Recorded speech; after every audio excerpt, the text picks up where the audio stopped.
etárias posteriores. A gente vai aprender a fingir, depois que o pai é o patrão no início, depois o pai não é o patrão, aí tem outro patrão, e aí o patrão é o pai, né?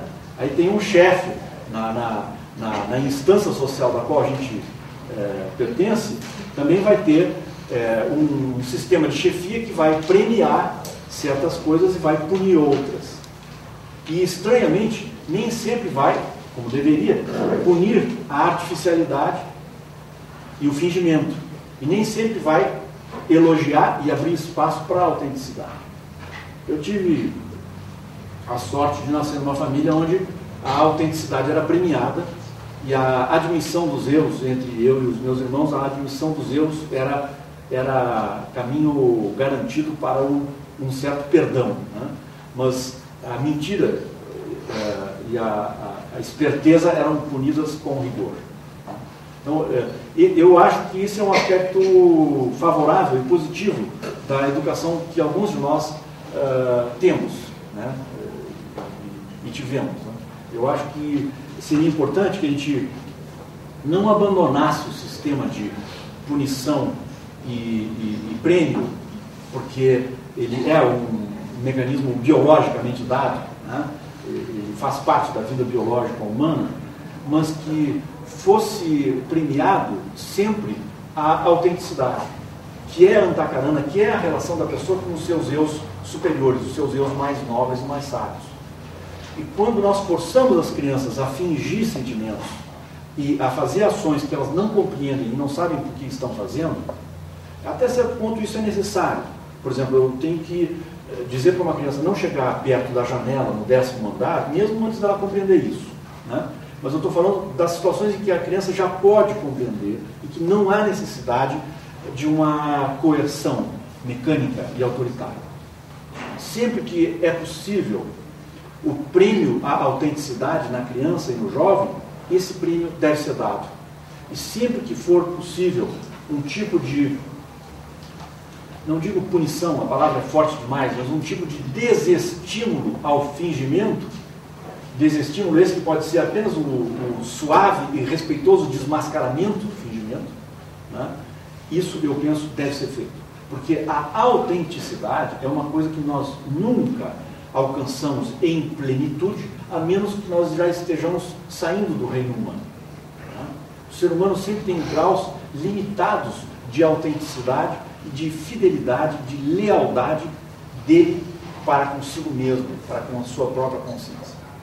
Mas esses graus limitados, porém importantes, de lealdade nossa com nossa consciência, devem ser estimulados. Nós deveríamos repensar todos os processos educativos da civilização atual à luz da questão da autenticidade. Então, o Steve Harrison mostra como nós somos condicionados. E condicionados também em relação ao caminho espiritual. Ele coloca que a meditação nos é servida como um prato feito.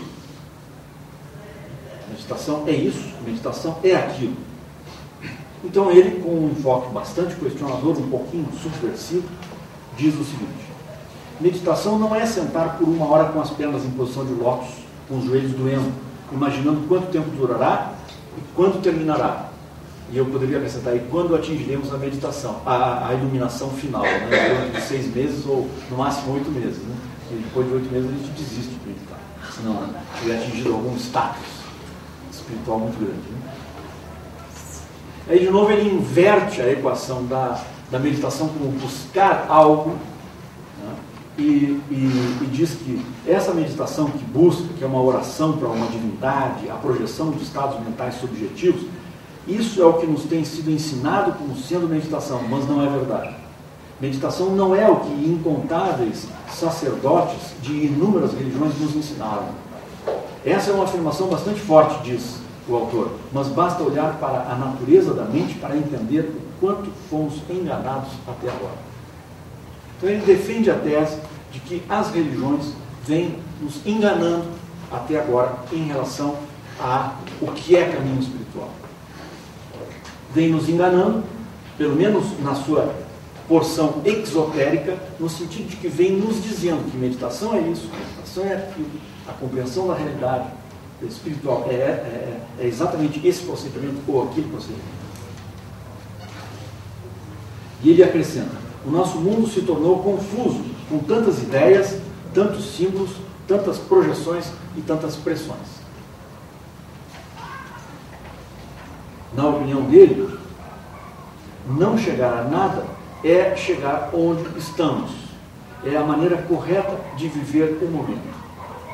Então, meditar seria estar onde estamos, chegar onde estamos. Significa não querer mudar a realidade. Não ter esse compromisso de curto prazo, de manipular a realidade, seja ela interior a nós, seja ela exterior a nós.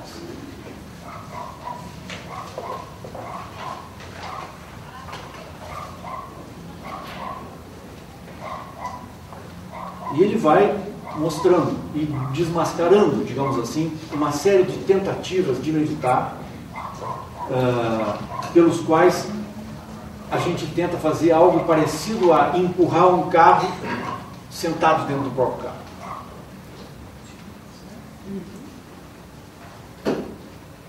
E ele diz: a nossa meditação não nos ajuda, os nossos rituais não nos ajudam, a linguagem esotérica que adotamos não nos ajuda.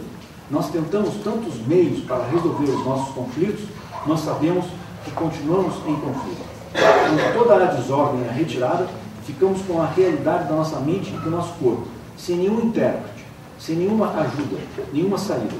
Constatamos que tudo que foi tentado foi inútil, e que tudo que estamos tentando entender está fora de alcance. Na espontaneidade desse momento, no silêncio estrondoso da nossa mente que desiste, aí nós experimentamos o primeiro momento de meditação. Então existe uma relação entre meditação e derrota. Você tenta meditar e não consegue. Você tenta meditar e não consegue. Você tenta meditar 100 vezes e não consegue. Você tenta meditar 100.000 vezes e não consegue. Você tenta meditar 1 milhão de vezes e não consegue. E aí, você não está mais tentando. De repente, você não tenta e você é a meditação. Você é a meditação no sentido de que você é a realidade observada. No sentido de que não há mais entre você e a realidade observada a mediação do eu quero, eu desejo chegar a isso ou eu desejo chegar àquilo. A vontade de meditar nos coloca sentados numa cadeira, talvez olhando para a parede ou com os olhos fechados, tentando fixar o pensamento em torno de uma ideia grandiosa, como uma fraternidade universal ou um grande instrutor da humanidade. Mas a mesma ideia, a mesma intenção formal, emocional, mental, física, a mesma intenção de meditar se coloca entre nós e a meditação. Se coloca entre nós e o estado meditativo. Então, quando você fica sentado com a intenção de meditar, tentando e fracassando sucessivamente, durante um longo tempo, que pode ser vários anos, mas esse processo também se dá dentro de um único dia, você vai ter um instante em que você desiste daquela intenção e a realidade acontece.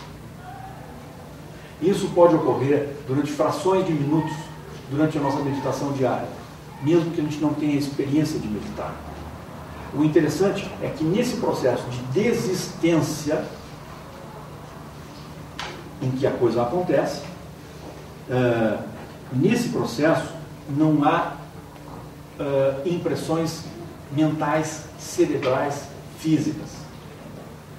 É só depois desse momento encantador ter acontecido que o nosso cérebro vai correr atrás da máquina e vai pensar: ah, eu estou tendo um insight. Mas quando o nosso cérebro pensa: ah, eu estou com a consciência ampliada, ou ah, eu estou tendo um insight, aí o insight já passou, já está no processo de aterrissagem de novo. Claro que a aterrissagem pode ser bastante agradável, porque você vem com uma energia ampla, que você conquistou durante o lapso sem pensamento. Tá? Mas essa aterrissagem, em alguns momentos, é até restritiva.